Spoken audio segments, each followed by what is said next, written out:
জনসাধাৰণখনে এখন চৰকাৰ নিৰ্বাচন কৰে। চৰকাৰখন নিৰ্বাচন এই কাৰণে কৰে যে জনসাধাৰণে ৰাইজৰ তেওঁলোকৰ মনৰ দুখবিলাক মনৰ আৱেগবিলাক তেওঁলোকে বুজিব। কিন্তু কথাটো হ'ল প্ৰতিখন চৰকাৰে তেওঁলোকে নিৰ্বাচনত তেওঁলোকে বিভিন্ন ধৰণৰ ভাল ভাল এজেণ্ডা তেওঁলোকে প্ৰকাশ কৰে, মূল্য বৃদ্ধিকে ৰোধ কৰিকে বিভিন্ন ধৰণৰ তেওঁলোকে কথা কয়। কিন্তু আজিৰ তাৰিখতো আমি দেখিছোঁ যে বজাৰত জুই চাই দাম।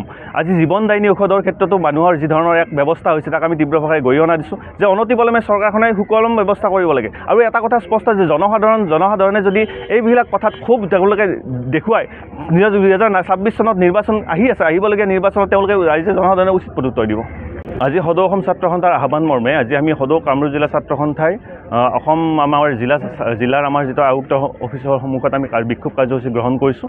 ইয়াৰ পৰা আমি স্পষ্টভাৱে ক'ব বিচাৰিছোঁ যে অসমৰ যি মূল সমস্যা, য'ত আমাৰ অসমৰ মূল সমস্যাটো হৈছে অসমৰ বাংলাদেশী যি সমস্যা, আৰু বাংলাদেশী সমস্যাৰ লগে লগে যে অসমত যি মৌলবাদী যি ধৰণৰ এক ছিষ্টেম হৈছে, তেওঁ মৌলবাদীয়ে যি ধৰণৰ আগ্ৰাসন হৈছে তাক আমি তীব্ৰ ভাষাৰে গৰিহণা দিছোঁ। আৰু এটা কথা স্পষ্ট যে অসম চুক্তি যি 855গৰাকী অসমৰ যুৱকৰ ৰক্তাক্ত ইতিহাসেৰে অসম চুক্তি ৰূপায়ণ হৈছিলে। সেই সময়ত অসম আন্দোলন হৈছিলে, তাত অসম চুক্তি এখন সম্পাদন হৈছিলে। অসম চুক্তিৰ প্ৰতিটো দফা ৰূপায়ণ কৰাৰ কাৰণে দাবী জনাইছোঁ। আৰু এটা কথা আমি ক'ব বিচাৰিছোঁ যে আমাৰ যি অসম ভাৰত বাংলাদেশ যিটো সীমান্ত আজিও উন্মুক্ত অৱস্থাত আছে।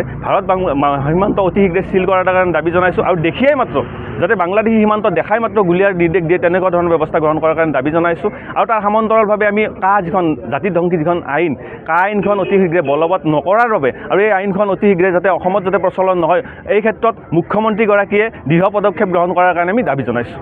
জনসাধাৰণখনে এখন চৰকাৰ নিৰ্বাচন কৰে। চৰকাৰখন নিৰ্বাচন এই কাৰণে কৰে যে জনসাধাৰণে ৰাইজৰ তেওঁলোকৰ মনৰ দুখবিলাক মনৰ আৱেগবিলাক তেওঁলোকে বুজিব। কিন্তু কথাটো হ'ল প্ৰতিখন চৰকাৰে তেওঁলোকে নিৰ্বাচনত তেওঁলোকে বিভিন্ন ধৰণৰ ভাল ভাল এজেণ্ডা তেওঁলোকে প্ৰকাশ কৰে, মূল্য বৃদ্ধিকে ৰোধ কৰিকে বিভিন্ন ধৰণৰ তেওঁলোকে কথা কয়। কিন্তু আজিৰ তাৰিখতো আমি দেখিছোঁ যে বজাৰত জুই চাই দাম। আজি জীৱনদায়িনী ঔষধৰ ক্ষেত্ৰতো মানুহৰ যি ধৰণৰ এক ব্যৱস্থা হৈছে তাক আমি তীব্ৰ ভাষাৰে গৰিহণা দিছোঁ যে অনতিপলমে চৰকাৰখনে সুকলম ব্যৱস্থা কৰিব লাগে। আৰু এটা কথা স্পষ্ট যে জনসাধাৰণে যদি এইবিলাক কথাত খুব তেওঁলোকে দেখুৱাই 2026 চনত নিৰ্বাচন আহিবলগীয়া নিৰ্বাচনত তেওঁলোকে ৰাইজে জনসাধাৰণে উচিত প্ৰত্যুত্তৰ দিব। আজি সদৌ অসম ছাত্ৰ সন্থাৰ আহ্বান মৰ্মে আজি আমি সদৌ কামৰূপ জিলা ছাত্ৰ সন্থাই অসম আমাৰ জিলাৰ আমাৰ যিটো আয়ুক্ত অফিচৰ সন্মুখত আমি বিক্ষোভ কাৰ্যসূচী গ্ৰহণ কৰিছোঁ। ইয়াৰ পৰা আমি স্পষ্টভাৱে ক'ব বিচাৰিছোঁ যে অসমৰ যি মূল সমস্যা, য'ত আমাৰ অসমৰ মূল সমস্যাটো হৈছে অসমৰ বাংলাদেশী যি সমস্যা, আৰু বাংলাদেশী সমস্যাৰ লগে লগে যে অসমত যি মৌলবাদী যি ধৰণৰ এক ছিষ্টেম হৈছে, তেওঁ মৌলবাদীয়ে যি ধৰণৰ আগ্ৰাসন হৈছে তাক আমি তীব্ৰ ভাষাৰে গৰিহণা দিছোঁ। আৰু এটা কথা স্পষ্ট যে অসম চুক্তি যি 855গৰাকী অসমৰ যুৱকৰ ৰক্তাক্ত ইতিহাসেৰে অসম চুক্তি ৰূপায়ণ হৈছিলে। সেই সময়ত অসম আন্দোলন হৈছিলে, তাত অসম চুক্তি এখন সম্পাদন হৈছিলে। অসম চুক্তিৰ প্ৰতিটো দফা ৰূপায়ণ কৰাৰ কাৰণে দাবী জনাইছোঁ। আৰু এটা কথা আমি ক'ব বিচাৰিছোঁ যে আমাৰ যি অসম ভাৰত বাংলাদেশ যিটো সীমান্ত আজিও উন্মুক্ত অৱস্থাত আছে।